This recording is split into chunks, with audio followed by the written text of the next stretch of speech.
Nay! Dito po! Nandito po ako! Limuel, anak ko! Sa wakas nakita rin kita at nayakap muli. Kung alam niyo lang po kung gaano ko kayo pinanabikan na makita at mayakap ng ganito. Ang laki na ng ipinagbago mo, anak. Matipuno ka na ngayon kumpara nung huling uwi ko na payat ka at lalo kang gumwapo. Natuto lang po akong pangalagaan ng katawan ko. Tsaka, kanino pa ba ako magmamana ng kagwapuhan? Maganda kayo. Sobrang saya ko na sa wakas makakasama na kita ng matagal. Ako din po, Nay. Kung alam niyo lang po na gabi-gabi kong pinagdarasal na sana dumating na yung araw na uuwi na kayo at hindi na ulit aalis. Natupad na, anak, ang dasal mo. Hindi na tayo magkakahiwalay pa. Tara na po, Nay. Ako lang po bahala sa mga bagahe niyo.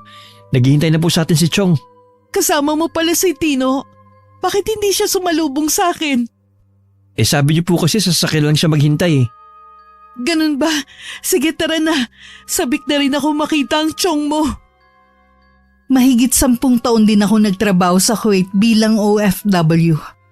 Sa loob ng 10 taon na yon, 3 beses lang ako nakauwi para magbakasyon. Sa bawat pag-uwi ko nun, sinusulit ko talaga ang bakasyon para makasama ko ang nag-iisa kong anak na si Limuel. Anak ko siya sa pagkadalaga. Hindi ako pinanagutan ng ama niya dahil hindi boto sa akin ng pamilya niya. Mula kasi sa may kayang pamilya ang nobyo ko.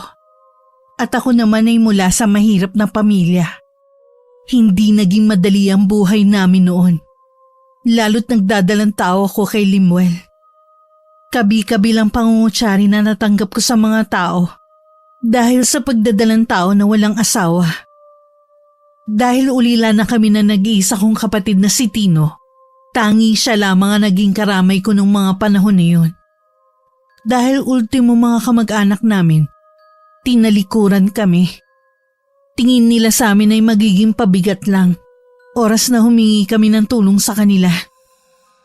Nagdesisyon akong ibenta ang lupang kinatitirikan ng bahay na minana pa namin sa mga magulang at lumipat ng ibang lugar. Naging sapat naman ang perang pinagbentahan ng lupa sa amin. Pero habang lumalaki nun si Limuel, mas naging mahirap para sa akin ang ibigay ang pangangailangan niya. Masakit man sa akin na iwan siya. Pikit mata kong tinanggap ang alok ng isang recruiter noon na pumunta sa ibang bansa para dun magtrabaho bilang OFW. 11 taon na nun si Limuel nang iwan ko sa kapatid ko, na ng mga panahong yun ay iniwan din ng asawa para sumama naman sa ibang lalaki.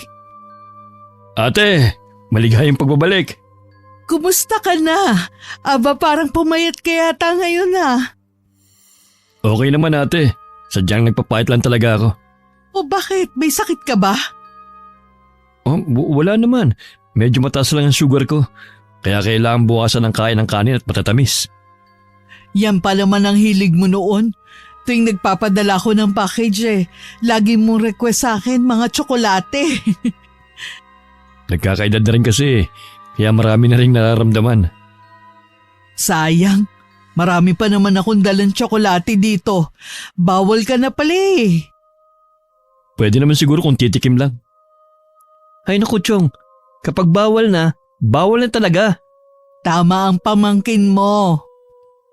Pinagkakaisahan niyo naman ako mag-ina. Birong totoo yun. Ang mabuti pa sumakay na kayo para hindi tayo maibis sa traffic.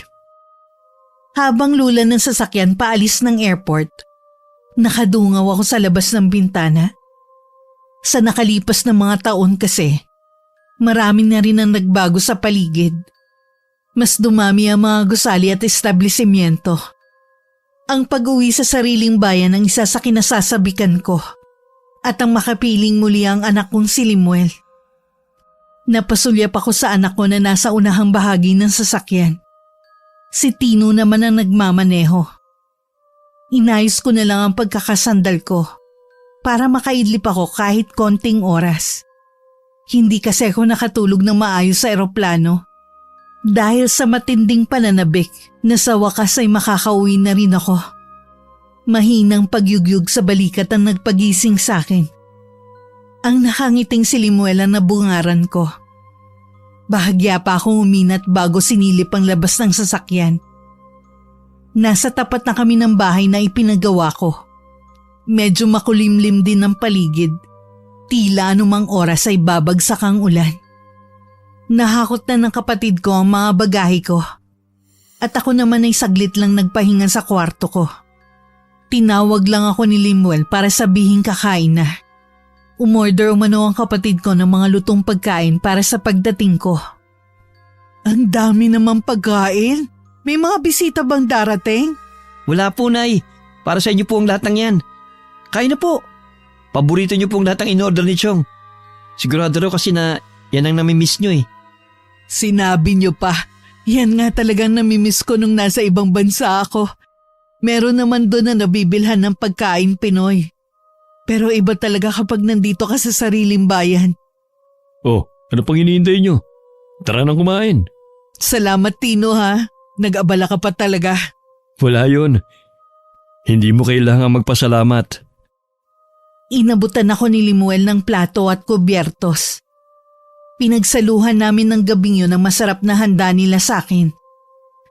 Dahil marami pa ang natira, ipinamigay na lang namin ang natira sa mga kapitbahay namin. Nang gabing yun hindi ako agad nakatulog. Lumabas ako ng kwarto para magpahangin sana. Sakto naman naabutan ko ang kapatid kong si Tino na nasa tapat ng bintana at nakatingin sa labas. Tila malalim ang iniisip nito. Lumingon siya sa akin at napangiti. Naninibago ka siguro, Teno. Ay, oo pero masasanay rin ako. Oo nga pala, salamat ha. Saan? Sa pag-aalaga mo kay Limuel habang nasa ibang bansa ako. Wala yun ate. Pamangkin ko si Limuel. Parang anak ko na yan. Sino pa bang titingin sa kanya dadalaw lang tayo magkapatid. Maiba nga pala ako. Hindi na ba talaga kayo nagkaayos ni Ingrid? Naku, hindi na eh. Kahit nga yung anak namin pinagdadamot niya sa akin. Anong ibig mong sabihin? Gusto lang niya suportahan ko ang anak namin. Pero ayaw niyang makita ko. Hindi naman yata tama yon. Siya na nga itong nagloko tapos siya pang may ganang maglagay ng ganyang kondisyon sa'yo. Mabuti na lang nakakausap ko ang anak namin. Napakabait na bata. Malapit na magtapos ng high school. Sa kanya lang ako nagpapadala ng pera. May bisyo kasi ang nanay niya. Tama lang yun kaysa padaanin mo pa sa dati mong asawa. Gusto na nga niyang umuwi rito Kaso pinipigilan siya ng nanay niya. Paano kayo nagkikita? Minsan dinadalaw ko siya sa eskwelahan niya. Okay na rin yun kaysa hindi mo talaga makita ang anak mo. Oo nga ate. Maiba ko. Alam mo ba kung sino ang nobya ng anak ko? Nung nag-aaral yan, wala siyang nililigawan. Minsan nga tinutukso ko naman ligaw na. Bah, sagot sa akin Ayaw niya masayang ang pagtatrabaho mo sa abroad. Napakaswerte mo sa anak mong yan, te. Ngayon kaya? 1 taon na rin naman siyang tapos mag-aral Meron siyang ikinukwento pero alam kong hindi niya kursunada. Bakit naman? Ang sabi niya hindi daw maganda Nakakahiya daw ipakilala sa'yo. Hindi naman ako tumitingin sa panlabas na itsura Ang importante sa akin, nagmamahalan silang dalawa. Yun na nga walang gusto sa kanya si Limuel. Ganun ba? Oo, tsaka minsan na nasa palengke kami. Nakita ni Limuel na namamalengke rin yung babae. Taga ibang barangay lang kasi yun Itinuro sa akin ng anak mo. Naku, hindi naman sa pamimintas ha. Kahit yata pangit hindi siya magugustuhan. Ano bang itsura? Basta, ang hirap niyang ilarawan O siya, wag na lang. Tsaka sabi mo nga hindi naman siya gusto ni Limuel. Nagkwentuhan pa kami sandali ni Tino bago ako nagpaalam na papasok na ng kwarto. Bumibigat na rin kasi ang talukap ng mga mata ko. Bago ko siya iwan, binilinan ko na isarang maigi ang mga bintana at pinto. Naalala ko kasi dati na muntik nang mapasok ang bahay namin nung bagong pagawa pa lang ito. Mabuti na lang ay nagising si Tino.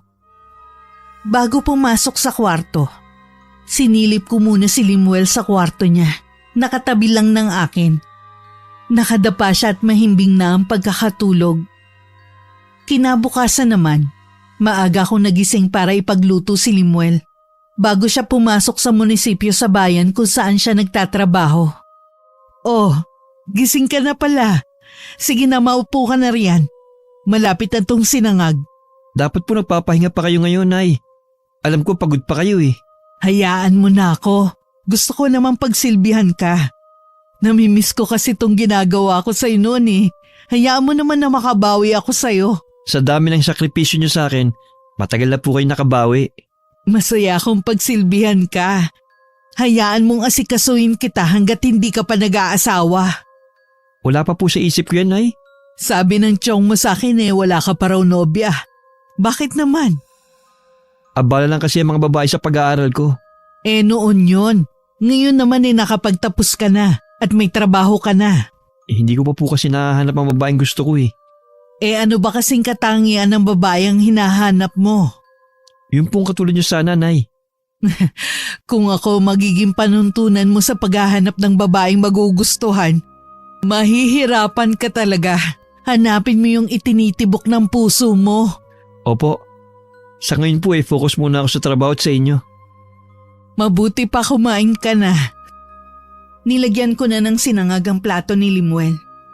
Longganisa at itlog ang niluto kong ulam para sa kanya. Alam ko kasing yun ang paborito niyang ulam kahit noon pa. Nang makaalis si Limuel, sinimulan ko naman ang paglilinis ko sa buong bahay. Inuna ko muna ang kwarto niya. Habang tinutupi ko ang mga damit niya sa aparador, hindi ko maiwasan na mapaluha. Maraming taon kasi ang nawala sa aming mag-ina. Tiningnan ko rin ang album kung saan naroon ang mga larawan niya nung hindi na kami magkasama. Baka sa pamamagitan ng pagtingin ko sa mga larawan niya, maibsan ang kalungkutan ko sa mga panahon na labis ako nangulila sa kanya. Nung matapos ko ang paglilinis sa kwarto ni Limuel, lumabas na ako para sana magluto ng tanghalian.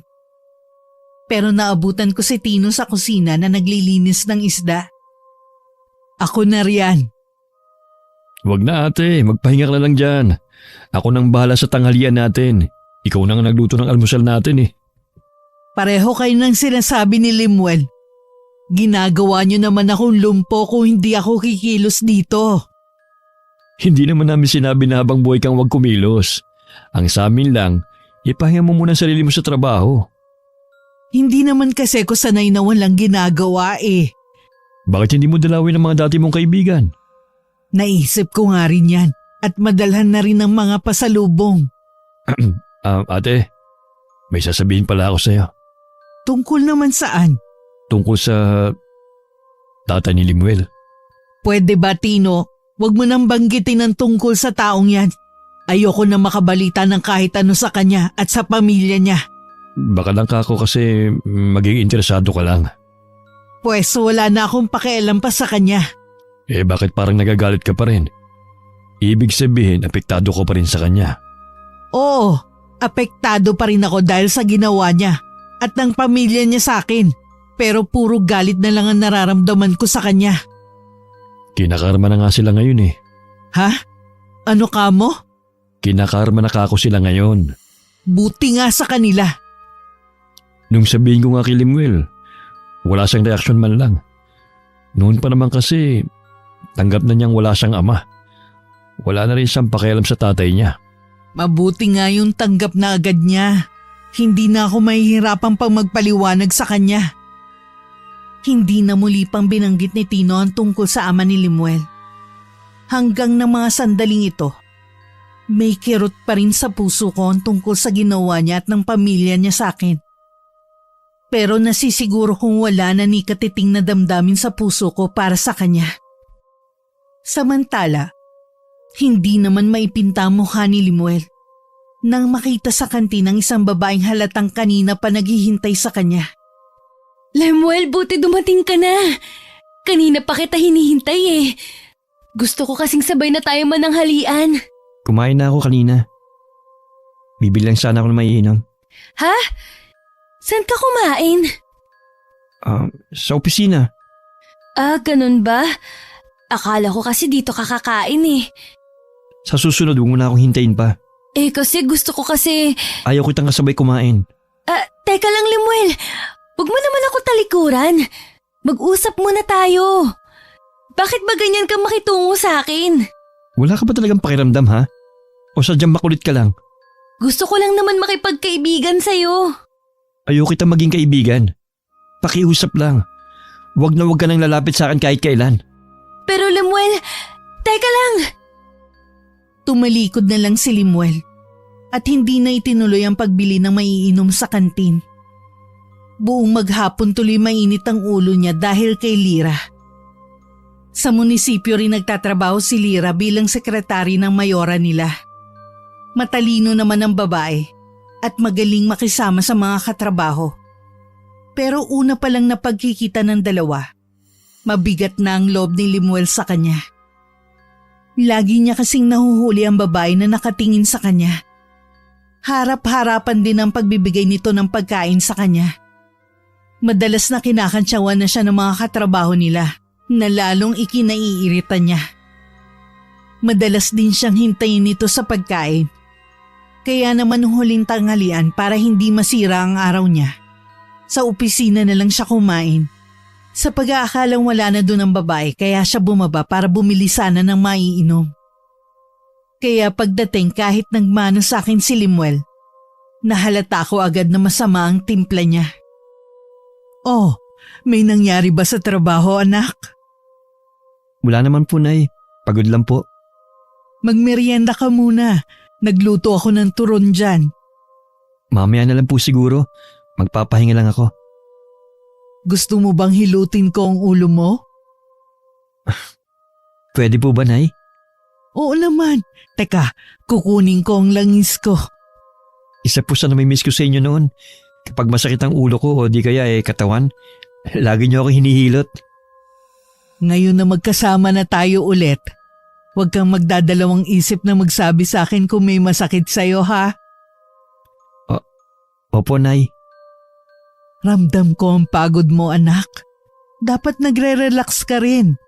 Naisip ko nga na mag-outing naman tayo ng tiyong mo. Gusto ko nga rin po yan, Nay. Kaso, ang dami ko pong trabaho sa munisipyo eh. Di sa ibang pagkakataon na lang. Kukulang po ako ng tiyempo. Alam niyo naman po na bago lang ako bilang municipal engineer. Kailangan ko pong magpakitang gilas kay Mayora. Naiintindihan ko naman. Natutuwa ako at ipinagmamalaki kita. Natupad mo kasi ang pangarap mo na maging engineer. Bata ka pa, yan talaga ang pangarap mo eh. Utang ko po sa inyo kung nasaan ako ngayon. Wala kang utang, anak ko. Tungkulin ko bilang nanay mo na ibigay ang pangangailangan mo. Ay, ako nga may pagkukulang sa'yo. Hindi kita nabigyan ng buong pamilya. Hindi naman po kailangan magkasama ang mga magulang para masabing pamilya. Sapat na po sa akin na nandyan ka at si Chong. Napakaswerte ko talaga sa pagkakaroon ng anak na katulad mo. Kahit wala ako sa tabi mo, lumaki kang mabait na bata. Hindi ko po kasi nakakalimutan yung mga pangaral niyo sa akin. Kahit po madalas sa telepono lang tayo nagkakausap. Gusto ko kasing maramdaman mo na kahit milya-milya ang layo natin sa isa't isa. Parang nasa tabi mo pa rin ako. Seryoso at ang pinag-uusapan niyo mag-ina. Nagkukwentuhan lang kami para kahit papano mabawi namin ang mga panahon na magkalayo kami. Nabanggit mo ba tayo yung tungkol sa plano mong outing? Oo, kaya lang hindi pa alam ng anak ko kung kailan. Bago pa lang kasi siya sa trabaho niya eh. Oo nga pala. Marami pa namang pagkakataon. Maganda rin kasi yon para makapag-bonding kayo mag-ina. Kapag po wala na masyadong trabaho, kukulang ako ng tiyempo at magpapalam ako kay Mayora. Tingin ko kailangan ko din talaga ng bakasyon eh. Hindi ko lang sigurado pero pakiwari ko. May ibang bumabagabag sa anak ko. Ayoko naman siyang tanungin dahil baka masyadong personal. Umaasa na lang ako na siya rin ang kusang magtapat sa akin. Napansin kong madalas na nagiging bugnutin si Lemuel pagkagaling sa trabaho. Kaya naman hindi na ako nakatiis na mag-usisa sa kanya. Kasi punay, yung sekretara ni Mayora, nakakainis ng kakulitan eh. Paano kang kinukulit? Sunod kasi ng sunod sa akin kahit saan ako magpunta. Lagi nagpapapansin sa akin. Minsan pati tuloy yung mga katrabaho namin tinutukso kami. May gusto ba siya sa'yo? Opo, kahit hindi niya direktang sabihin. Halata naman eh. Iwasan mo na lang siya. Pero maging maingat ka sa bibitiwang mong salita sa kanya. Alalahanin mo babae pa rin siya. Hindi na po ako nakapagtimpi eh. Sinabihan ko na siya ng masasakit na salita kanina. Ano? Anak naman. Pagod na nga kasi ako sa trabaho. Tapos may isa pang asungot na wala namang ginawa kundi ang magpapansin. Sana hindi ka nagpadala sa init ng ulo mo. Tapos na po yun, nasabi ko na eh. Bato na lang siya kapag hindi pa siya tinabla sa mga sinabi ko. Matanong nga kita, bakit ba ang init ng dugo mo sa babaeng yun? Makulit nga po kasi. Sabihin mo nga, yun ba yung sinasabi ng tiyong mo? Yung pangit na babae? Walang pangit na babae. Basta mabuti ang kalooban niya. Noong una po marespeto naman ako sa kanya. Kaso nga po ang kulit na. Napapahiya na ako sa mga katrabaho namin eh. Ay, sana nga Huwag ka nga niyang guluhin pa. Ayoko namang nakikita kang nagiging bugnutin ng dahil lang sa babaeng yun. Nang mga sumunod na araw, palibasa ako lang naiiwan sa bahay. Dahil abala rin si Tino sa pamamasada ng jeep na ako rin ang nagpundar noon.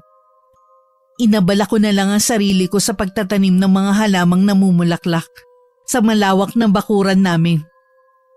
Nung nagpagawa ako ng bahay noon, sinabi ko talaga na gusto ko may malawak na bakuran. Dahil plano ko magtanim talaga balang araw. Isa sa hilig sa pagtatanim ang namana ko sa yumao naming ina noon. Dahil pare-pareho kaming abala, nakalimutan ko rin ang huling pag-uusap namin noon ni Limuel tungkol sa babaeng tinutukoy nito. Hindi na rin kasi siya umuuwi na masama ang timpla. Katunayan nagyaya pa ang anak ko na kumain kaming 3 sa labas dahil sahod niya. Habang nga naghihintay kami ng mga in-order naming pagkain, kinumusta ko ang maghapon niya. Okay naman po, Nay. O ano? Ginugulo ka pa rin ba ng babaeng yun? 1 linggo na po siyang wala. Ewan ko po kung umalis na o nasa bakasyon lang. Hindi kasi ako interesadong alamin. Tsaka bago pa siya umalis, hindi na rin niya ako pinapansin. Kaya pala parang hindi na mainit ang ulo mo. Hindi mo naman masisisi ang anak mo eh. Kahit sino naman sasama ang araw kapag ganong babaeng makita mo. O siya, wag na nga nating pag-usapan pa ang babaeng yun. Baka kung saan na naman mapunta ang usapan. Naging masaya naman ang hapunan naming 3. Kaya nga lang pakiramdam ko may nagmamasid sa amin ng mga oras na yun. Inilibot ko ang paningin ko pero abala ang mga naroon sa pagkain nila. Napailing-iling na lang ako at saka itinuon ang pansin sa pagkain. Hanggang makauwi kami, dama ko yung pakiramdam na tila may lihim na nagmamasid sa amin. Bakit po, Nay? Kanina ko pa napapansin na para kayong hindi mapakali. Naninibago lang siguro ko. Hindi na ako sanay na maraming tao. Ganun po ba? Dalasan na lang po natin ang pagkain sa labas. O sige anak, yun na rin ang bonding nating 3. Nang gabing yun, nanatili lang akong nakatitig sa kisame ng kwarto ko. May kung anong bumabagabag sa akin na hindi ko naman maipaliwanag. Pinagsawalang bahala ko na lang ang bagay na yun. Baka nga tama ang anak ko at kapatid. Naninibago lang ako sa pagbabalik ko. Matulin na lumipas ang mga araw. Nahuwiwili na ako sa pag-aalaga ng iba't ibang mga halaman. Minsan dumadayo pa ako sa ibang lugar para mamili lang ng mga halaman na aalagaan ko. Aba ate, balak mo ba magbenta ng mga halaman? Napakarami naman yan Nako hindi. Gusto ko lang alagaan ang mga to. Naalala ko tuloy yung nanay natin. Mahilig din sa mga halaman yun Ay, sinabi mo pa. Sayang nga lang maaga silang kinuha sa atin. Huwag na nga natin silang pag-usapan. Nalulungkot lang ako. Wala ka bang pasada ngayon? Wala ate, bukas pa ako mamamasada. Magkikita kasi kami ng anak ko Ganun ba? Kaya pala bihis na bihis ka ngayon O paano, alis na ako. O sige, mag-iingat ka. Sinusundan ko pa ng tanaw ang kapatid ko habang palayo ang sinasakyan nito. Tsaka ko lang ibinalik muli ang pansin ko sa ginagawa kong paglilipat ng mga halaman ko sa nabili kong bagong mga paso. Nang mga sumunod na araw, kapansin-pansin ang pagiging masigla ni Limuel. Lagi din siya nakangiti kapag uuwi, kahit nababaka sa kanya ang sobrang pagod. Napapadalas na rin ang pag-uwi niya ng gabi at aalis naman ng maaga ng bahay. Minsan sa sobrang pagmamadali, hindi na siya kumakain ng agahan. Sa hapunan naman madalang na rin namin siyang makasabay. Dahil madalas, kumakain na siya sa labas.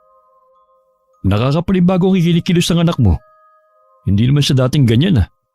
Nag-aalala na nga ako eh. Nangangayayat na rin kasi siya. Hindi kaya may nobya ng anak mo? Di sana sinabi niya na sa atin. Sa bagay nga, hindi naman maglilihim sa atin ang batang yan. Pero kailangan ko pa rin alamin ang ibang ginagawa niya. Baka naman kasi magkasakit siya. Sumang-ayon naman sa akin ang kapatid ko. Nang araw na yun, hinintay ko ang pagdating ni Limuel galing trabaho. Nakakaramdam na ako ng antok pero hindi pa rin siya dumarating. Pasado 11:00 na nang makarinig ako ng pumaradang sasakyan sa labas ng bahay. Agad akong tumayo sa pagkakaupo sa mahabang upuan. Hinintay ko na pumasok si Limuel. Katulad ng inaasahan ko, bahagya siyang nagulat na makitang gising pa ako. Nay, bakit hindi po kayo natutulog? Kasi hinihintay kita. Bakit ngayon ka lang? Pasensya na po kayo, Nay, kung napuwit kayo sa paghihintay sa akin. Sa susunod po huwag niyo na akong hintayin. Hindi naman ako bata eh. Gusto kasi kita makausap. Tungkol po ba saan? Pwede po ba bukas na lang? Hinaantok na kasi ako eh. Maaga din po akong papasok bukas. Tungkol nga dyan sa ginagawa mo. Alam mo palang maaga pa ang pasok mo bukas. Bakit gabing-gabi ka nang umuwi? Ilang oras na lang ang itutulog mo niyan. Tapos hindi ka na rin nag-aalmusal. Tingnan mo nga yung sarili mo sa salamin. Butot balat ka na lang. Hayaan niyo lang ako sa ginagawa ko. Anong hayaan? Yun ba ang ibig mong sabihin? Ang ibig kong sabihin, hayaan niyo lang ako sa buhay ko. Sa gusto kong gawin. Naririnig mo ba yung sinasabi mo, ha? Sa tingin mo kaya kapag nagkasakit ka, sinong lalapitan mo? Di ba ako rin? Ilang beses din naman ako nagkasakit nung wala kayo eh. Pero naging maayos naman ako. Hay Limuel, sabihin mo nga. May pinagdadaanan ka bang problema na hindi mo masabi-sabi sa amin ng tiyong mo? Wala nga po. Sigurado ka ba?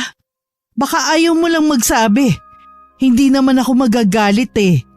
Tutulungan pa kita. Magsabi ka lang anak. Ang kulit niyo naman eh. Limuel, baka nakakalimutan mong nanay mo ko. Hindi ko po yung nakakalimutan. Pero ang kulit niyo po kasi. Sinabi na pabayaan niyo na ako sa buhay ko. Total matagal naman kayong nawala. Limuel, wag mo akong tatalikuran. Kinakausap pa kita, Limuel. Napatitig na lang ako sa pagsara ng pinto ng kwarto ng anak ko.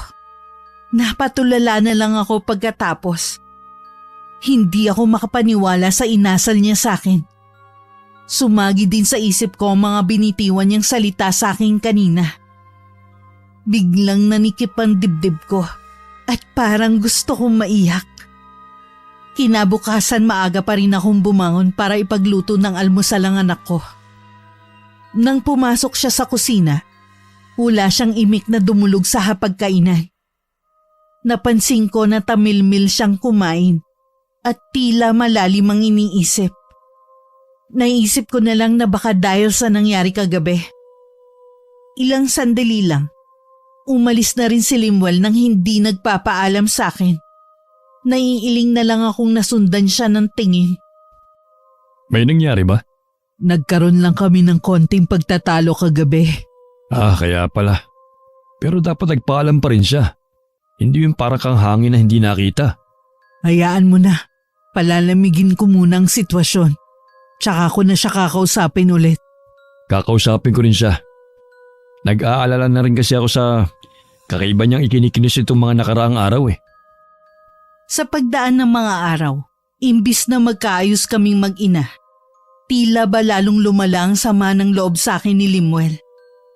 Wala naman akong ginagawang masama. Pero tingin ko ba lahat ng pag-aasikasong ginagawa ko sa kanya ay mali sa paningin niya? Dumaan ang mga araw na tuluyan na akong hindi pinapansin ng anak ko. Kahit si Tino ay pabalang na rin sinasagot ni Limuel. Nung minsan tanungin kung ano ang problema niya. Wala nga sabi akong problema eh. Ba't ba ang kulit nyo? Umayos ka. Tinatanong lang kita. Talagang tatamaan ka sa akin kahit nandiyan pa nanay mo. Sige, subukan mo. Tama na, Tino. Hayaan mo na lang siya. Sige na, Limuel, pumasok ka na sa trabaho mo, baka mahuli ka pa. Pagsabihin mo kasi ang kapatid mo. Akala mo kung sino siya eh. Talagang Huwag mo nang patulan. sumusobra na yung anak mo ha. Kung hindi mo kayang suhetuin, akong gagawa para sa'yo. Hayaan mo na lang muna. Anong hayaan? Kita mo kung paano sumagot-sagot eh. Dati ba may pagkakataon na ganyan sumagot si Limuel? Yun na nga ang pinagtataka ko eh. Bakit siya umaasta ng ganyan? Dati naman siyang hindi ganyan eh. Kailangan kong alamin kung bakit nagkakaganon ang anak ko, Tino. Gumanda lang ang araw ni Limuel nang magkita sila ng tanghalian ni Lira sa kantin. Nang makita sila ng mga katrabaho nila, ang iba ay bumakas ang matinding pagtataka at ang iba ay hindi maiwasang magtaas ng kilay sa nakikita sa kanila. Umorder lang ng pagkain si Limuel para sa kanila at ibinalik na niya ang kanyang atensyon sa babaeng kaharap na ngayon ay nobya na niya. Nagniningning din ng mga mata ni Lira at hindi mabura-bura ang ngiti sa labi. Ikaw lang ang pinakamagandang babae para sa akin. Mangako ka na kahit na kailan, hindi ka titingin sa ibang lalaki. Oo naman. Ikaw lang ang lalaki sa buhay ko. Patawarin mo rin ako sa hindi magandang trato ko sa'yo noon. Hayaan mong bumawi ako sa'yo. Sabi ko naman sa'yo, matagal na kitang pinatawad. Alam ko naman na sulsulan ka lang ng tiyuhin mo. Huwag kang mag-alala. Hindi ko sila papakinggan kahit anong mangyari. Sa'yo lang ako makikinig at susunod na parang alipin. Talaga ba? Sa akin ka lang susunod? Oo naman. Ganun kita kamahal. Eh kung totoo yan, gusto ko na sanang lumagay sa tahimik na buhay. Total, nasa hustong gulang na naman tayo eh. Sabihin mo lang kung kailan. Kahit sang simbahan, pakakasalan kita. Kahit hindi na sa simbahan, kay Mayora nga lang eh. Okay na sa akin. Ang gusto ko lang naman, magkasama tayong habang buhay. Yun din ang gusto ko. Ang wag na tayo maghiwalay pa. Kung alam mo lang na kulang ang oras na magkasama tayo rito. Pag uwi ko, ikaw pa rin ang laman ng isipan ko.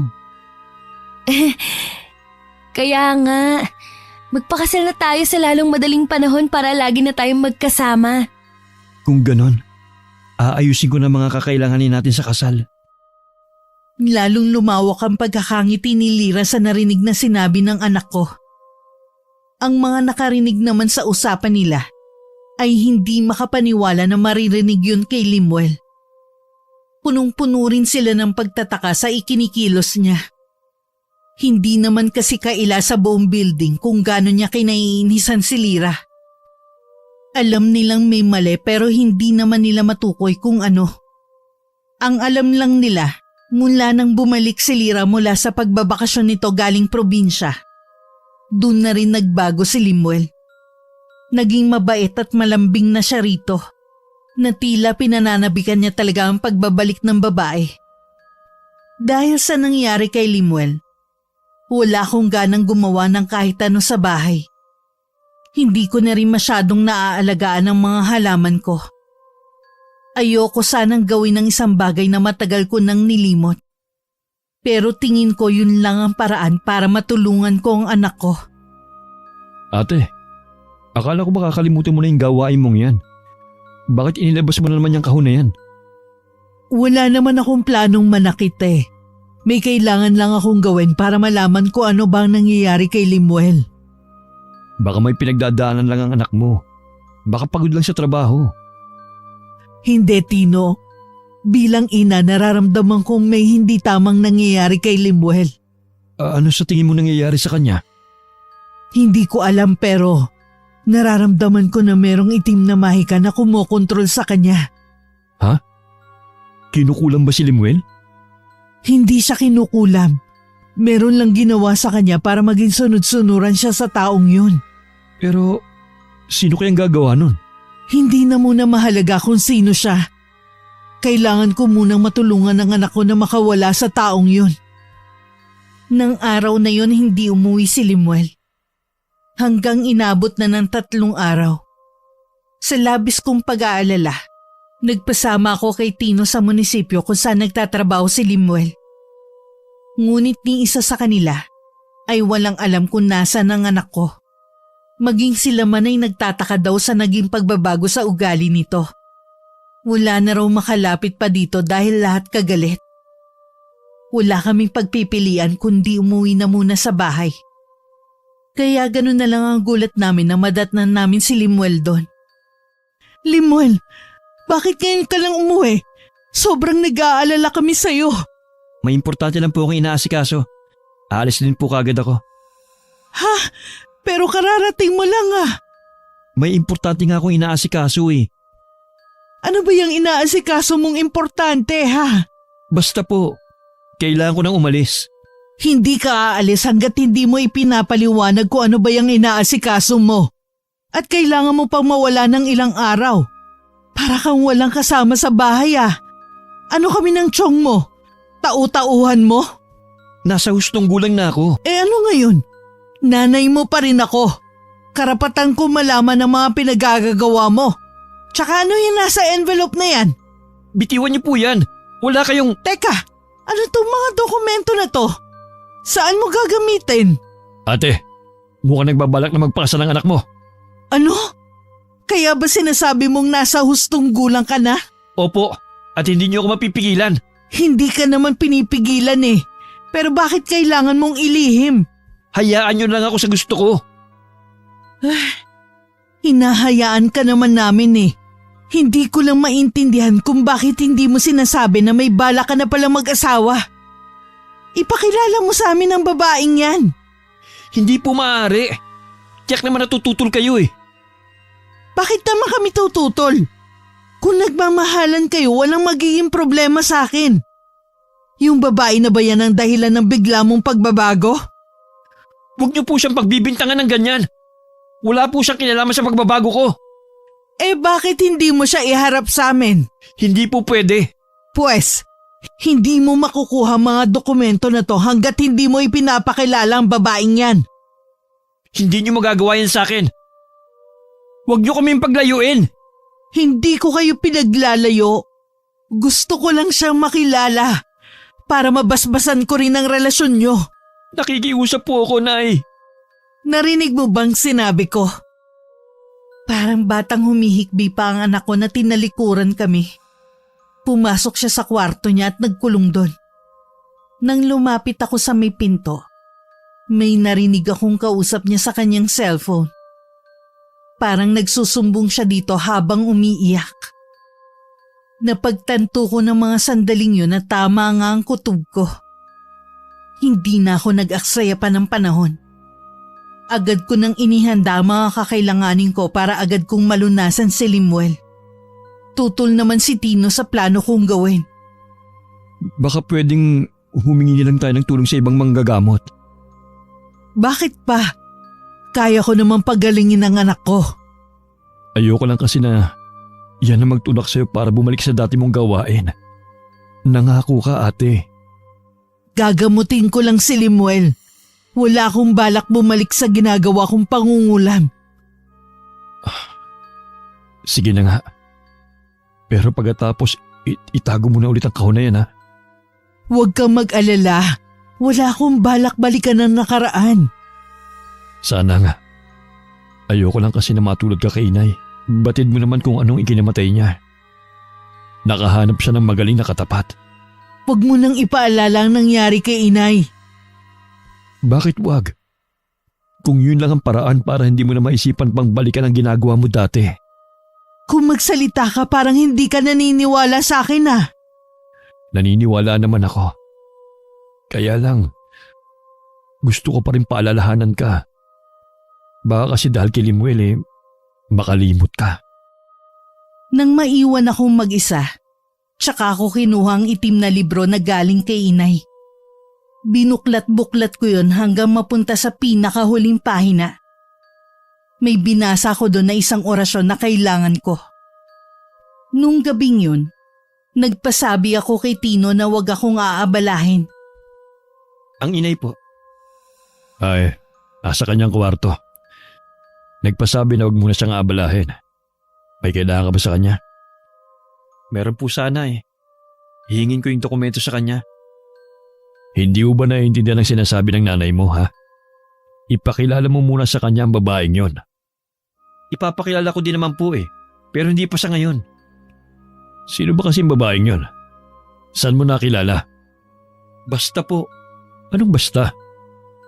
Kita mo nga ang pagbabago dyan sa ugali mo nang dahil sa babaeng yon.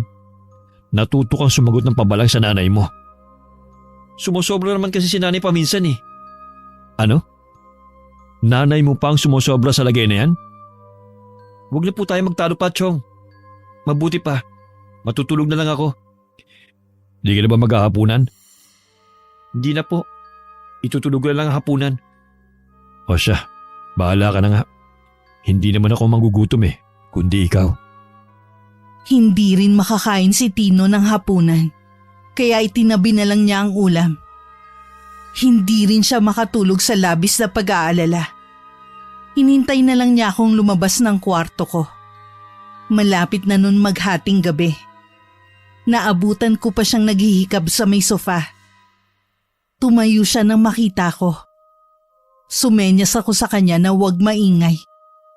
Tumango naman siya sa akin. Pabulong lang din ang aming naging pag-uusap. Tanging-tango lamang ang naisagot ng kapatid ko sa lahat ng mga sinabi ko.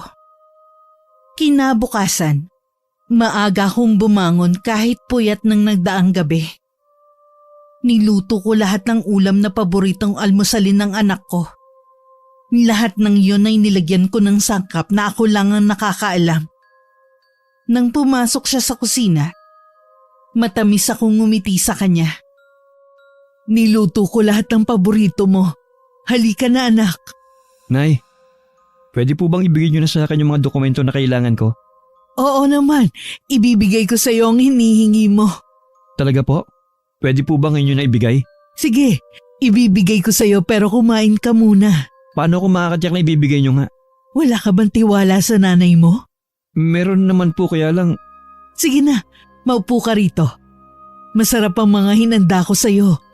Masarap ang sinangag habang mainit pa.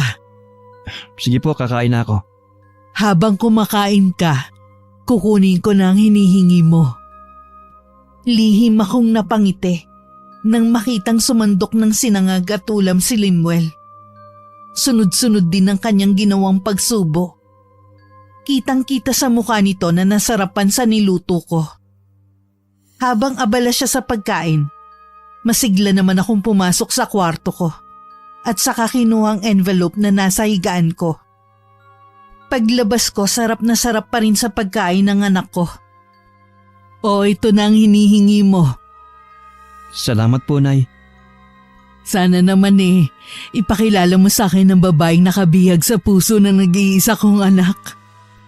Ay, sige po. Minsan, isasama ko siya rito sa atin. Sige pa, kumain ka pa. Habang pinagmamasdan ko si Limuel, sari-sari ang pumapasok sa utak ko. Ilang sandali lang, umayaw na ang anak ko sa pagkain niya. Nagpaalam na siyang papasok sa trabaho. Nilapitan ko siya at saka dinampian ng halik sa noo. Isang bulong ang ginawa ko pagkatapos. Hanggang sa pag-alis ni Limuel, sinundan ko pa siya ng tanaw hanggang labas. Noon lang din pumasok si Tino. Ano nangyari? Wala pa, maghintay na lang tayo. Kahit ako napapaisip sa babaeng yun Bakit kaya kailangan pa niyang gayumahin si Limuel? Hindi ko rin alam pero mali siya ng taong ginayuma. Siguro, matindi lang pagkakagusto niya sa anak mo. Magandang lalaki naman kasi at may magandang trabaho pa. Hindi sapat na dahilan yun para gawin niya yun sa anak ko. Sana lang ate, wag mo nang gantihan yung babaeng yan. Wala akong balak gumante. Gusto ko lang namang gumaling ang anak ko. Mabuti naman kung ganon. Tahimik na kasi tayo namumuhay dito. Huwag na natin gayahin pa ang ginawa ni inay noon. Oo naman. Ayoko namang kasuklaman ako ni Limuel oras na malaman niya ang tungkol sa nakaraan ko. Natitiyak kung hindi yun gagawin ng anak mo. Mahal na mahal ka nun. Ano na kaya ang nangyayari sa kanya ngayon? Magkaharap na kaya sila ng babaeng yun? Hindi talaga pumasok ng araw na yun si Limuel. Dumiretso siya sa tagpuan nila ni Lira. Halos kalahating oras din siya naghintay bago dumating ang nobya. Mahigpit na yakap naman ang sinalubong ni Lira sa anak ko na biglang natigilan na matitigan ng babae. O bakit para kang nakakita ng multo? Lira? Ako nga. Wala nang iba. Bakit ka ba ganyan? Anong ginagawa mo rito? Ha? Anong bang sinasabi mo? Alisin mo nga pagkakayakap mo sa bewang ko. Lemuel, ano bang nangyayari sa'yo? Walang nangyayari sa akin. Ikaw ang tinatanong ko kung anong ginagawa mo rito. Di ba nga magkikita tayo ngayon para planuhin ang pagpapakasal natin? Ano ka mo? Kasal? Magpapakasal tayo? Baliw ka na nga yata. Lemuel naman, totoong sinasabi ko. Plano na natin magpakasal. Baliw ka na nga talaga. Di makita ka nga. Nasusuka na ako. Magpapakasal pa ako sa'yo? Hindi kaya wala ng bisa ang… Ano sinasabi mo? Magtapat ka nga. May ginawa ka ba sa akin? Para madala mo ako dito lang hindi ko namamalayan? Wala. Ikaw ang nagdala sa akin dito. Sabi mo pa nga, ito ang magiging poga ng pagmamahalan natin. Ibig mong sabihin? Maniwala ka sa akin. Nagmamahalan tayo. Marami na tayong mga plano. Hindi. Hindi ko alam ang mga sinasabi mo.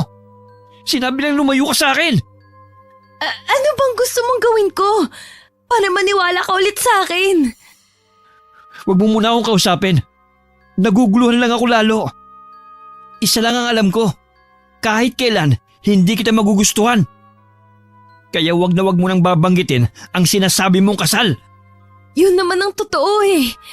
Dala mo pa nga mga dokumento na kailangan natin sa kasal natin eh. Ayan o, yung hawak mong envelope. Tignan mo pa. Imposible yung mga sinasabi mo. Sadya lang talagang ilusyonada ka. Akin na yung envelope na yan.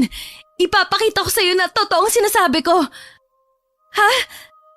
Ano to? Bakit puro mga itim na papel to? Bakit ito ang laman ng envelope mo? Nasaan ang sinasabi mo mga dokumentong dala ko? Sinungaling ka talagang babae ka.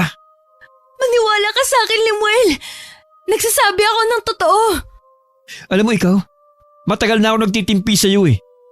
Akala ko naman, nang umuwi ka sa probinsya nyo, patatahimikin mo na ako. Hindi pa pala. Tumingin ka sa akin. Sabihin mong biro lang lahat ng to. Mahal mo ako, di ba? Mahal mo na ako, di ba? Pantalan mo na ako ha. Kahit na kailan, hindi ako magkakagusto sa isang pangit na tulad mo. Limuel, wag mo naman akong ipagtulakan. Nakikiusap ako sa'yo. Wag na wag mo nang tangkay na magpakita pa sa akin. Ni lumapit sa akin. Nakakadiring kang pangitan mo. Hindi! Mahal mo ako, sabi mo! Tama na! Baliw kang babae ka! Wag na wag ko lang malaman na may ginawa ka sa akin dahil baka mapatay kitang babae ka. Wala naman akong ginawa sa'yo. Ako pa nga ang agrabyado sa ating dalawa eh. Mukha mo! Sa lagay na yan, ikaw ba palang agrabyado? Huwag ka naman magalit ng ganyan. Hindi ako sanay na pinagsasalitaan mo ako ng ganyan eh. E di umalis ka. Habang nakikita kita, lalo ako nasusuklam sa'yo. Lemuel, teka! Huwag mo naman akong talikuran. Saan ka pupunta? Wala ka ng pakialam. Mag-usap muna tayo. Nakikiusap ako sa'yo. Huwag mo kang mahawak-hawakan ng braso ko! Lumayo ka sa akin! Walang nagawa si Lyra sa galit na nakikita niya sa anak ko. Kulang na lang mag-apoy ang mga mata ni Limuel at tupukin siya. Nakita rin niya ang pagkuyom ng mga kamao nito. Batid niyang nagtitimpi lang si Limuel na huwag siyang mapagbuhatan ng kamay. Nang tinalikuran na siya ng anak ko, batid niyang yun na ang huling beses na makikita niya ito. Napahagulgol na lang siya ng malakas. Tila gumuho ang mundo niya ng mga oras na yun. Samantala, noon lang ulit ako nagkaroon ng panahon na asikasuhin muli ang mga halaman ko. Nagulat pa ako na may biglang yumakap sa akin mula sa likuran ko. Limuel, akala ko nasa trabaho ka. Hindi po ako pumasok sa trabaho. Saan ka nagpunta? Hindi ko po alam kung paano ko napunta sa lugar na yun eh. Kagaya ng hindi ko rin maalala ang mga nangyari ng mga nakaraang araw sa akin. Huwag mo munang isipin pa yon. Maaalala mo din yun balang araw. Mabigat lang po ang dibdib ko. Pakiramdam ko may nagawa ko sa inyo na pagkakasala. Meron po ba, Nay? Kung meron man, hindi ako nagagalit. Pinatawad na rin kita. Alam ko naman na hindi mo yun sinasadya eh. Kung ganun po eh, may nagawa nga akong masama sa inyo. Kalimutan mo na yun. Ang mabuti pasaluhan mo na lang ako magmerienda. Sige po. Bumalik na ulit ang samahan naming mag-ina. Parang masamang panaginip lang ang nangyari nun sa anak ko. Pumasok na rin siya agad sa trabaho at doon niya nalaman ang mga ginawa sa kanya ni Lyra. Marami ang nagkwento sa kanya kung paano sila naging malapit ni Lyra. Umaasta raw na para silang magnobyo. Malimit din umano siyang magalit sa mga taong nagsasabing pangit ang babae. Sa mga narinig sa mga katrabaho, doon niya na sigurong meron ngang ginawa sa kanya si Lyra. Hindi lang niya matukoy kung ano. Nang araw na yun, hindi pumasok si Lyra at maging ng mga sumunod na araw na hindi na ipinagtaka ni Limuel. Mas ginusto na rin niya yun para hindi na laging masira ang araw niya. Nang mga sumunod na araw, akala ni Limuel wala na siyang problema. Pero nagising siyang inaapoy ng lagnat. Nagkaroon din ng pantal-pantal na pula ang kanyang balat. Para yung mamaso sa bata. Mabuti pa eh, pumunta muna ako sa butika para bumili ng gamot. Hindi gamot ang kailangan ng anak ko, Tino. Anong ibig mong sabihin? Gustuhin ko mang kalimutan ng madilim kong nakaraan. Tila hindi sumasang-ayon ang mga pangyayari. Huwag mong sabihin na kinukulam si Limuel. Oo, Tino. Oras na gumaling ang anak ko. Ibabalik ko sa taong yun ang binigay niyang kulam sa anak ko. Bakit ba hindi tayo tantanan ng mga ganitong problema? Dahil yun na ang nakaguhit sa ating kapalaran. Hindi ba pwedeng gamutin na lang si Limuel? Pero huwag ka nang gumante. Hindi maaari. Hindi ko palalampasin ang ginawa niya sa anak ko. Hindi ka ba natatakot na maaaring matulad ka sa ating ina? Paano si Limuel kapag may masamang nangyari sa'yo? Magkaiba naman kami ni inay. Siya ginawa niyang hanap buhay ang pangungulam noon. Ako naman, gusto ko lang gumanti sa taong kumulam sa anak ko. Sana magbago pa ang isip mo. Walang mabuting maidudulot kasi ang paghihigante. Nang maiwan akong mag-isa, sinimulan ko na ang paggagamot kay Limuel. Pilit ko rin inaalam kung sinong nasa likod ng pangungulam sa kanya. Pero may itim na kapangyarihan na humaharang para makilala ko siya. Hindi ko alam kung hindi na ba ganun kabisa ang kakayanan ko sa pangungulam o sadyang malakas lang ang nasa likod ng pangungulam kay Limuel. Buong gabi kong ginamot ang anak ko. Halos maubos din ang lakas ko sa katawan. Nakahinga lang ako ng maluwag nang makita kong nawala na ang pantal-pantal niya sa katawan. Bumalik na rin sa normal na temperatura ang katawan niya. Kumusta si Limuel? Maayos na ang lagay niya. Kumain ka muna. Ininit ko na ang pagkain. Kagabi ka pa walang kain eh. na hindi ka umiinom ng tubig. Hindi kasi ako maaaring umalis sa tabi ng anak ko. Nalaman mo na kung sinong kumukulam sa anak mo? Hindi ko makita ang mukha niya. Hinaharang ng kanyang itim na kapangyarihan para makausap ko siya. Pero isa lang ang natitiyak ko. Isa siyang babae. Malamang isa lang ang babaeng gumayum at kumulam sa kanya. Sino nga kaya siya? Naiwan sa aking isipan ang katanungan kong yun. Nang magising si Limuel, sinabi ko sa kanya ang nangyari. Nung una hindi siya naniniwala. Baka daw may iba siyang sakit. Hindi ko nalang ipinilit ang sakin. Ang mahalaga naman ay magaling na siya. Akala ko pa naman ay wala ng problema ang anak ko. Pero nung hapon na umuwi siya ng bahay, napansin ko agad na masama ang timpla niya. May problema ba sa trabaho? Wala naman po, Nay. Bakit sambakol na naman ang mukha mo? Gusto ko na pong umalis sa trabaho. Ha? Bakit naman? Akala ko ba walang problema? Hindi naman po sa trabaho eh. Gusto ko pong umalis na dahil ayaw akong tantanan ng babaeng yun. Sinong babae? Si Lira po. Yun ba ang babaeng balak mong pakasalan sana? Wala po akong balak pakasalan ng babaeng yun. Hindi ko nga alam kung ano nangyari. Bakit naging kami? May ginawa siya sa'yo kaya ka napaibig sa kanya.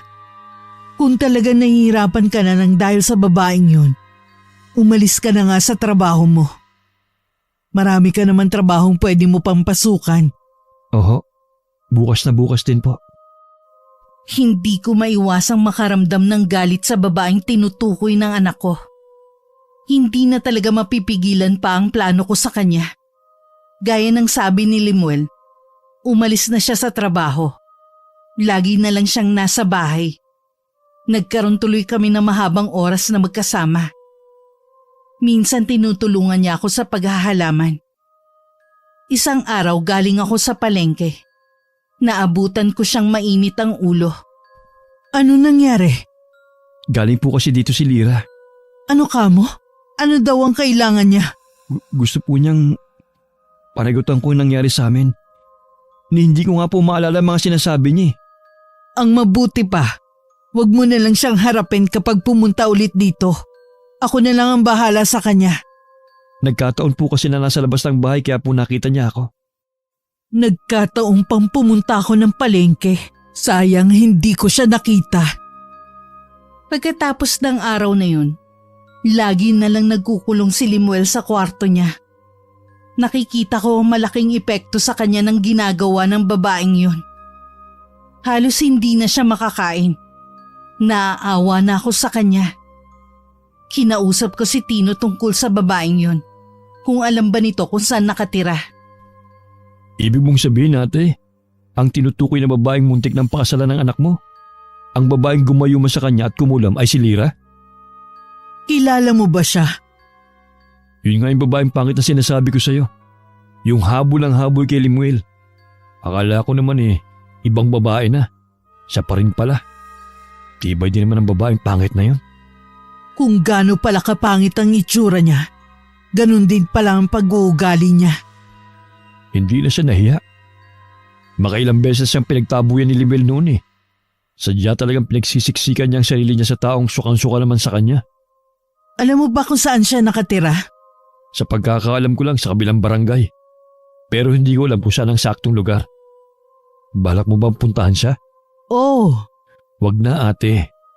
Mahirap kung ikaw pupunta sa teritoryo ng kaaway. Ganyan ang nangyari kay inay noon. Anong gusto mong gawin ko? Ang tumunganga na lang? Walang gawin? Nahihirapan na si Limuel ng dahil sa babaeng yun.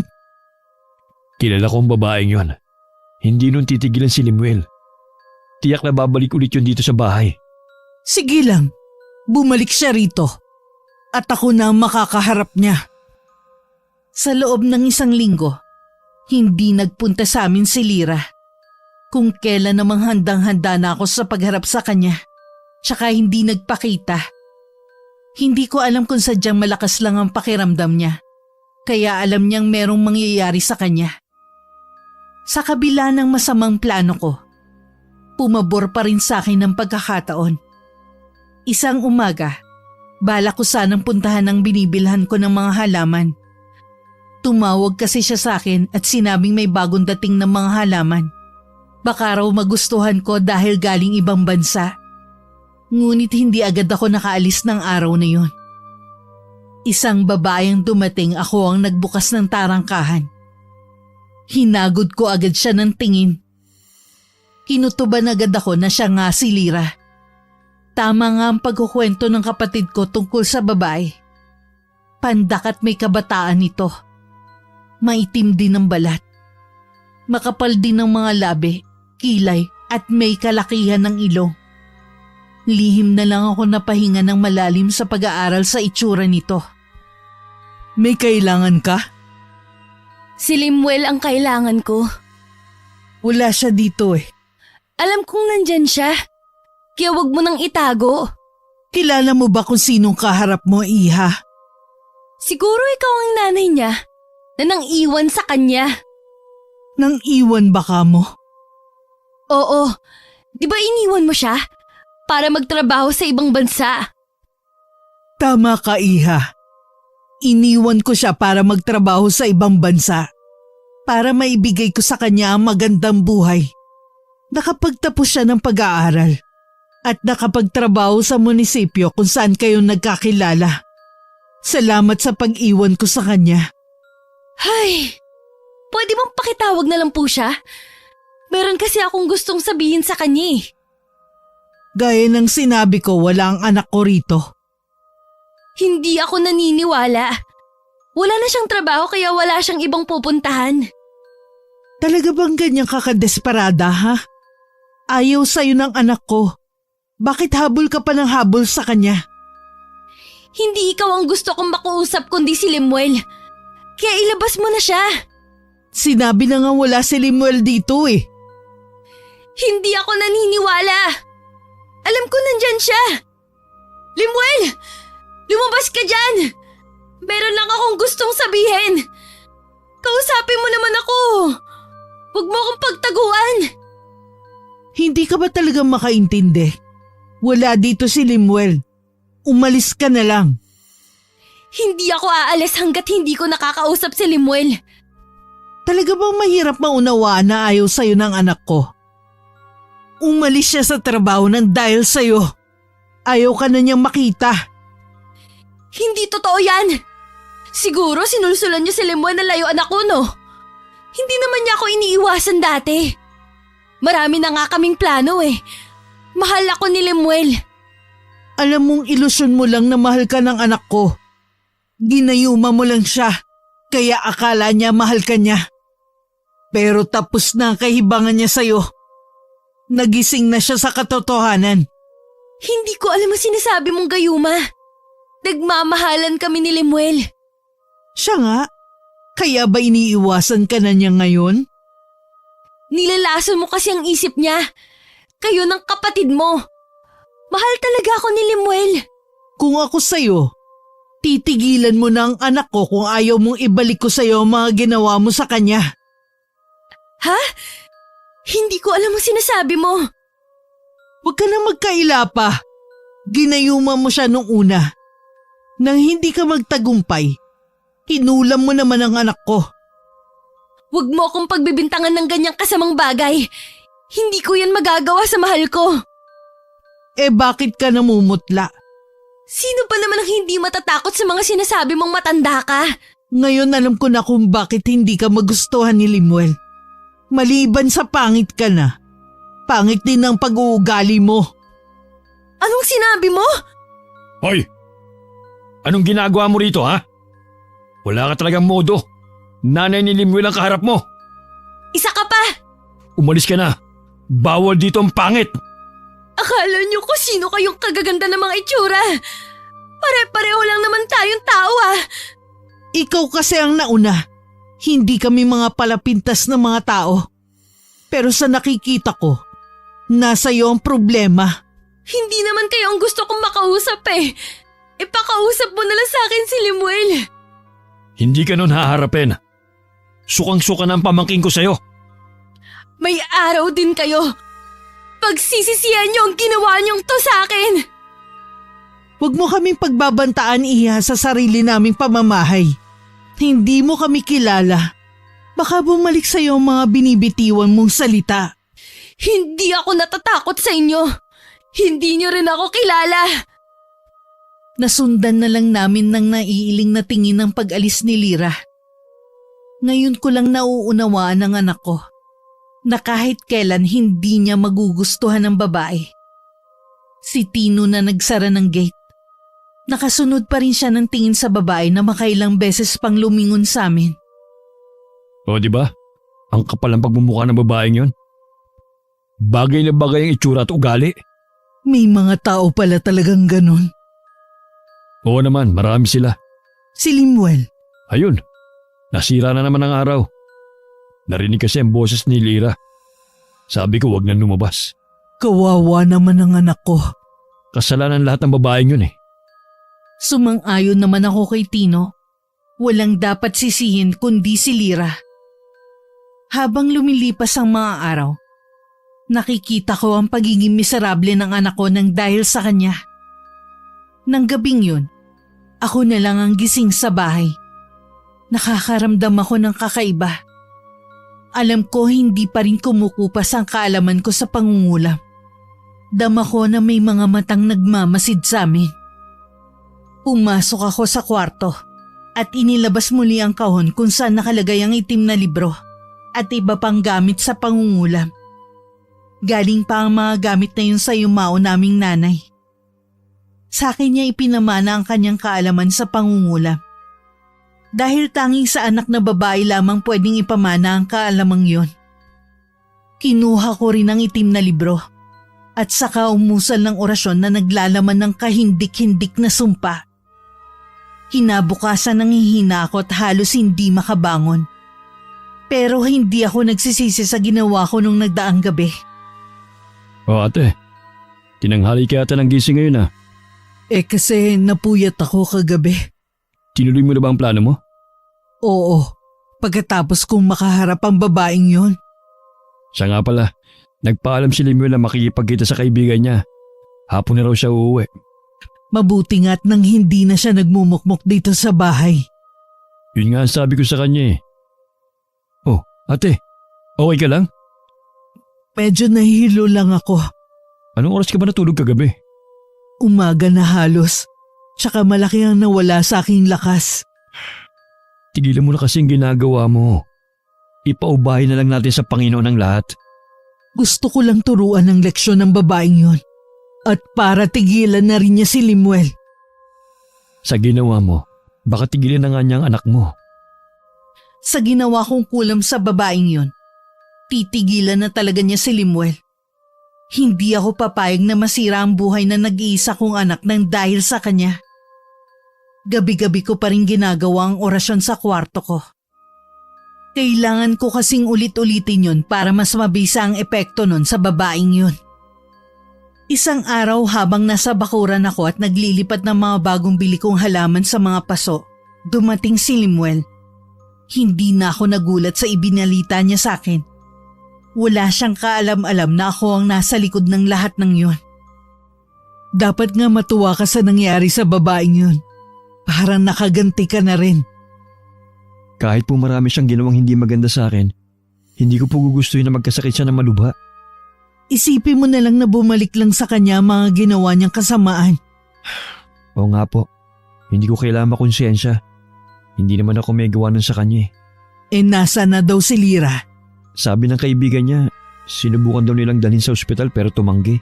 Minsan kasi hindi lahat ng sakit kayang gamutin ng doktor. Baka alam niya yun. Ano pong ibig niyo sabihin, Nay? Wala. Mabuti pa kalimutan mo na ang babaeng yun. Opo, Nay. Oo nga po pala. Nakausap yung dati kong kaklase. May bakali daw sa pinagtatrabahuhan niya. Pwede ko raw subukan mag-apply doon. Talaga? Aba, magandang balita yan. Ano ang desisyon mo? Susubukan ko po, Nay. Sayang naman po eh. Tsaka, naiinip na rin po ako rito sa bahay. Tama yan kesa magmukmuk ka dito sa bahay. Ipagdadasal ko na matanggap ka sana agad. Salamat po, Nay. Natanggap naman agad si Limuel sa inaplayan niyang trabaho. Medyo malayo nga lang at kailangan maaga siyang umalis ng bahay at gabi na rin nakakauwi. Ayos lang naman yun. Para hindi siya nadadatnan ni Lira na patuloy pa rin sa pagpunta sa bahay. Katulad ng araw na yun. Naiiling na lang si Tino habang nakatanaw dito sa labas ng bakod namin. May sakit na nga. Sige pa rin ang punta rito. Ayaw niya talagang sumuko ah. Ang tindi naman ang tama niya sa anak mo. Na kay Limuel na kasi ang mga katangian na hinahanap ng isang babae. Kaya maswerte ang babaeng mamahalin ng anak ko. Ako na lang haharap sa kanya. O sige, marami pa kasi akong gagawin eh. Sumabay na ako sa paglabas ng bahay kay Tino.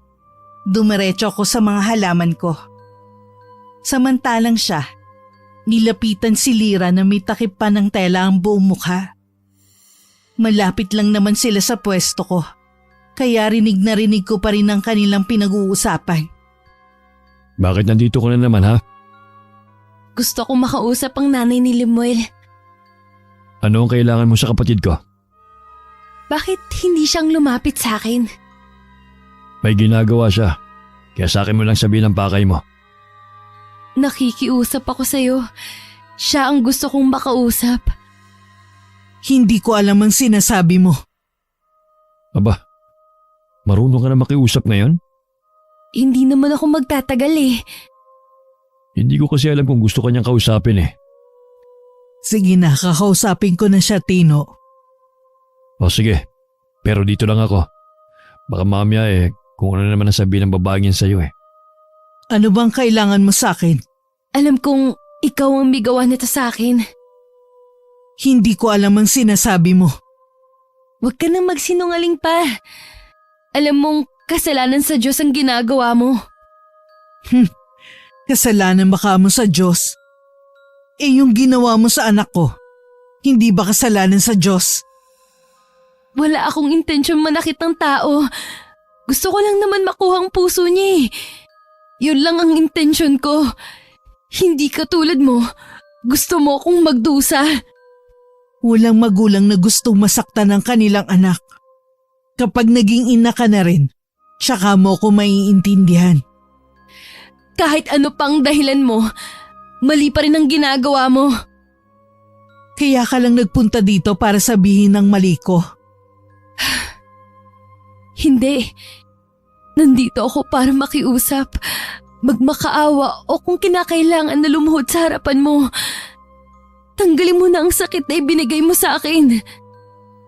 Paano kung ayoko? Nagmamakaawa ako sa'yo. Kung gagawin ko yung sinasabi mo, ipinapangako mo ba na hindi ka na ulit magpupunta rito? Hindi mo naguguluhin ang anak ko? Oo, pangako. Kung ganun, umuwi ka na. Babawiin mo na ba ang sakit na ibinigay mo sa akin? Marahan ang ginawa kong pagtango habang nakatingin sa kanya. Sumilay naman ang ngiti sa labi niya. Pagkatapos nagpaalam na rin siya sa amin. Bumalik na rin ako sa ginagawa ko. Sumunod naman sa akin si Tino at umupo sa bakanting upuan. Babawiin mo ba ang kulam sa kanya? Hindi. Mula kanina nabasa ko na ang laman ng iniisip niya. Nakakabasa ka na ulit ang laman ng isipan ng tao? Mula lang nung bumalik ulit ako sa pangungulam. Tingin ko nga, hindi talaga senserong babaeng yun eh. Hindi ko alam pero noon pa mabigat ang loob ko sa kanya eh. Dahil nararamdaman mong hindi siya mabuting tao. Sa kabila ng lahat, hindi pa rin ako sangayon sa ginagawa mo. Kaya nakikiusap ako. Tama na ang paggamit ng itim na kapangyarihan. Pangako huli na to. Sa akin na magtatapos ang sumpa ng pamilya. Hindi ko rin naman to maaaring ipamana kay Limuel. Alam natin na tanging babae lamang sa pamilya ang pwedeng magmana ng kakayanan namin ng inay sa kulam. Salamat naman kung ganon. Muli akong nagpakawala ng itim na kapangyarihan. Yun na ang huling gagawin ko. Pagkatapos ng ilang araw, nabalitaan na lang namin na nagpatiwakal si Lira. Sabi dahil daw sa matinding kabiguan sa pag-ibig kaya niya yung nagawa.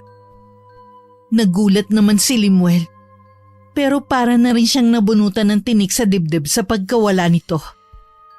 Sa kasalukuyan wala pa rin nalalaman si Limuel sa lihim ko.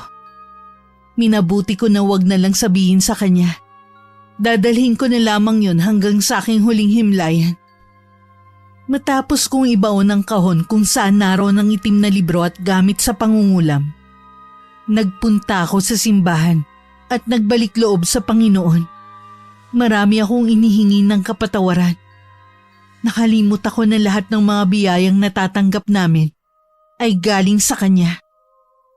Pagkatapos ng pagbabalik loob ko, gumaan kahit papano ang pakiramdam ko.